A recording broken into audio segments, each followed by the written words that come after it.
Hello students. उसके बाद है आपका एग्जाम्पल नंबर 12। एग्जाम्पल नंबर 12 जो है वो आपका क्या दे रखा है कि आपके पास थीटा की वैल्यू दे दी ये वाली। आपको क्या फाइंड आउट करना है, एन की वैल्यू फाइंड आउट करनी है, जिसके लिए ये कंडीशन क्या होती हो, होल्ड। कहने का मतलब अगर ये कंडीशन आपकी होल्ड होती है तो आपको एन की वैल्यू फाइंड आउट करनी है। ठीक है, तो सबसे पहले क्या करोगे, आप इस इक्वेशन को ये देखो कि आपको किस किस चीज़ की ज़रूरत है। तो देखो, अगर आप इस थीटा का डेरिवेटिव निकाल दो, पहले टी के रिस्पेक्ट में निकाल सकते हो। उसके बाद क्या निकाल दो, इस थीटा का derivative with respect to R निकाल दो।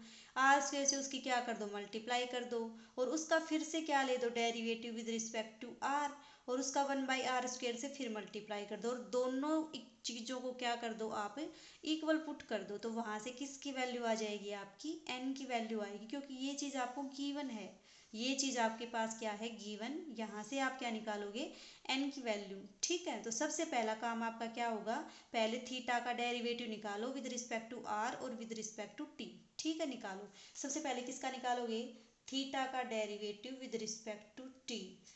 तो देखो बच्चों, कैसे निकालोगे, ये क्या होगा आपका u इंटू वी फॉर्म से निकालोगे। ठीक है, u इंटू वी से देखो, ये फर्स्ट फंक्शन, ये सेकंड फंक्शन, फर्स्ट का derivative second as it is निकालो, क्या आएगा। इसका डेरिवेटिव निकालोगे तो क्या, पावर आगे T raise to power n-1 into E, T का टी के रिस्पेक्ट में है इसका डेरिवेटिव, तो यहाँ पे पार्शियल डेरिवेटिव वाली टर्म नहीं आएगी। ठीक है, तो कितना आ जाएगा, ये ई रेज टू पावर -r²/4t। ठीक है, प्लस अब क्या आएगा देखो,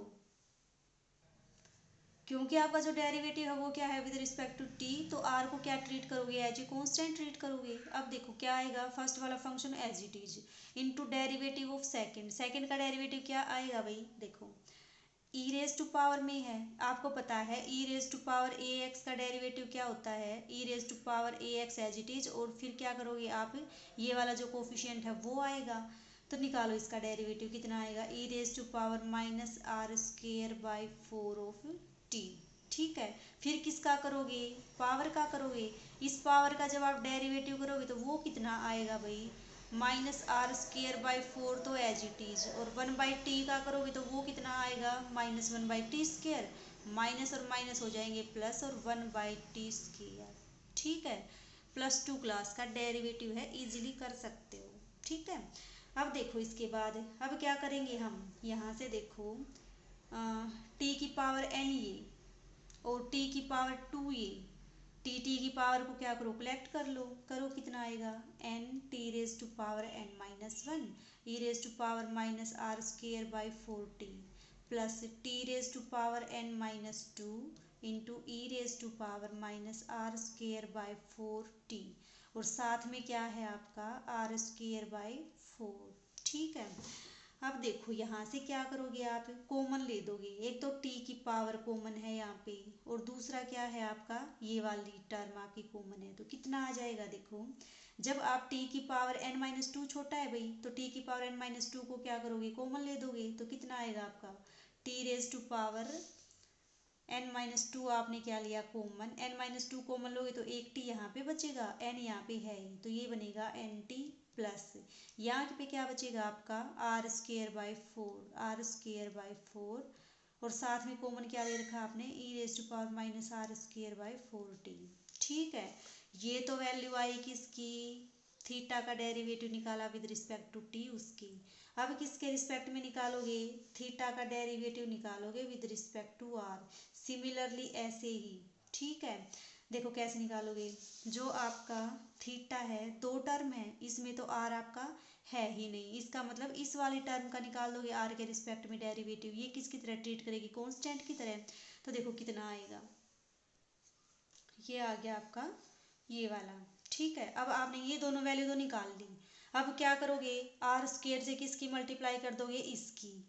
ठीक है, तो करो, कितना आएगा आपका r² कर ली थीटा बाई कर ली r इज इक्वल टू कितना आएगा, जब r² से इसकी मल्टीप्लाई करोगे तो r² T raise to power n-2 into N T plus r²/4 E raise to power -r²/4t। अब इसके बाद क्या करना है भाई, इसका डेरिवेटिव लेना है विद रिस्पेक्ट टू आर। ले तो देखो क्या आएगा, थोड़ी सी कैलकुलेशन लेंथ है बस, और ज़्यादा कुछ नहीं है, स्टेप वही है बिल्कुल इजी इजी। देखो भाई, बुक में ही देखो, क्योंकि कैलकुलेशन तो इजी है ही और स्टेप मैंने आपको बता ही दी, तो एक बार इसको बुक में ही देख लो। क्या है आपका, ये वाली चीज़ कैलकुलेट कर ली, ये वाली चीज़ भी कैलकुलेट कर ली। अब इसकी क्या करोगे, कर ली थीटा बाई कर ली आर की मल्टीप्लाई करोगे आर स्क्वायर के साथ, कर ली थीटा बाई इसकी क्या करोगे, मल्टीप्लाई करोगे आर स्क्वायर के साथ। तो कितना आ जाएगा आपका, ये आएगा आपका ये वाली क्वांटिटी। फिर उसके बाद क्या करना है आपका, इसका डेरिवेटिव लेना है with respect to R. With respect to R easily derivative नहीं ले सकते हो भाई, ये वाली तो चीज़ आपकी कांस्टेंट की तरह ट्रीट करेगी। u इंटू वी से इसका क्या ले दोगे आप, डेरिवेटिव। और फिर ये जो रिजल्ट आएगा उसको क्या करना है आपको, 1/r² से मल्टीप्लाई। r² से मल्टीप्लाई करने के बाद आपका क्या आएगा, ये आएगा।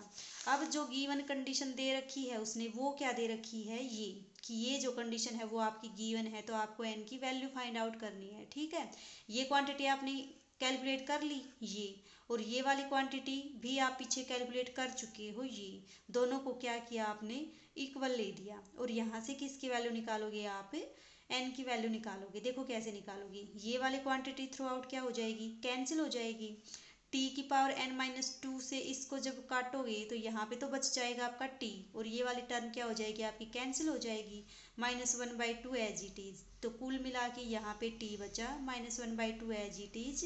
ये वाली क्वांटिटी भी एज इट इज, ये दोनों क्या हो गई आपकी, कैंसिल हो गई। तो ये और ये क्या बच जाएगी आपकी, यहाँ पे बच जाएगी। ठीक है, अब उसके बाद देखो क्या किया आपने, मल्टीप्लाई कर दिया इसका। क्यों, क्योंकि आपको तो n की वैल्यू निकालनी है, तो क्या किया आपने, इसकी मल्टीप्लाई कर दी और यहाँ से क्या किया, n की वैल्यू निकाल दी। बस यही आपको क्या करना था, प्रूव करना था कि n की वैल्यू क्या निकालनी थी आपको भाई। ये क्वेश्चन समझ में आया या नहीं आया। इस क्वेश्चन में जस्ट कैलकुलेशन है और कुछ भी नहीं, स्टेप जो थे वो मैंने आपको बता दिए। कैलकुलेशन आप लोग खुद करोगे, 12th क्लास की कैलकुलेशन है। कहीं पे भी कोई डाउट आए, कोई प्रॉब्लम आए छोटी सी भी, पूछ लेना। ठीक है।